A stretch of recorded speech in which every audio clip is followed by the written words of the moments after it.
Hello, my name is Dog, and this is episode 6 of season 2 of my series, The Components of Redstone.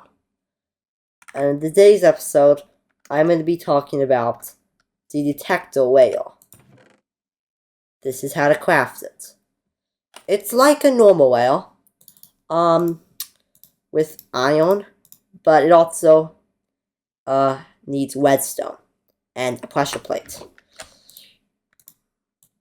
I'm not sure if the other pressure plates work, so I think it's only stone. It's definitely not wood. And this is what it looks like. This is the detector whale. As you can see, it's a normal whale that has a little pressure plate on top. So, it's basically how a pressure plate would work for a normal mob, but this time it works for minecart. So if a minecart goes over the detector whale, it outputs a redstone signal. So if we can try see, as you can see, it emitted a redstone signal and this copper bulb turned on. Then it turned off. So that can be quite useful in whales, minecart machines. This is how a whale it outputs. It outputs the surrounding area.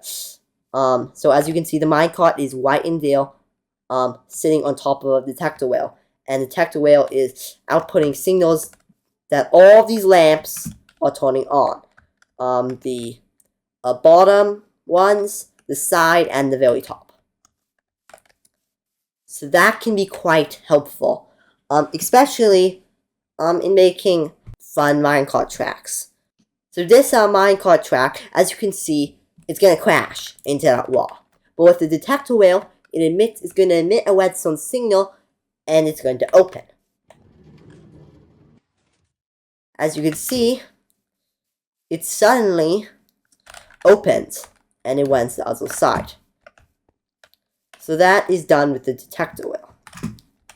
So, as you can see down here, the detector whale is powering this redstone signal. It's going over here that the repeater is going to this torch.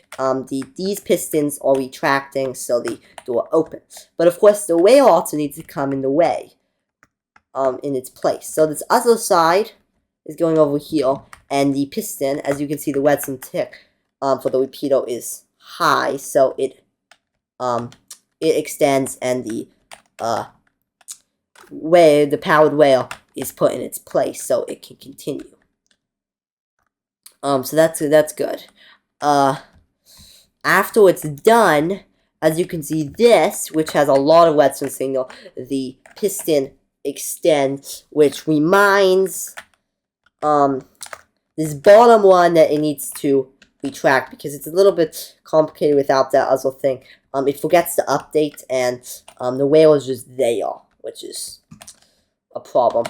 Okay, so as you can see, because of that piston, the bottom block extends last. That's because of that whole system. So the detector whale can do that. It can also do other things that are similar. This is another thing. As you can see, this minecart's just gonna fall off into this pit. But with the detector whale, the slime hit it as it was falling, and it bounced off and onto the whales. So that's because of the detector whale. As you can see, the detector whale emits a redstone signal, and it extends the piston. It's really pretty simple, especially compared to that one. I wanted to mention that there's a detector whale in the front of both of these. That's because I could not put a torch or redstone block on these powered whales, because I didn't want to mess up the machine, so I just put a detector whale here.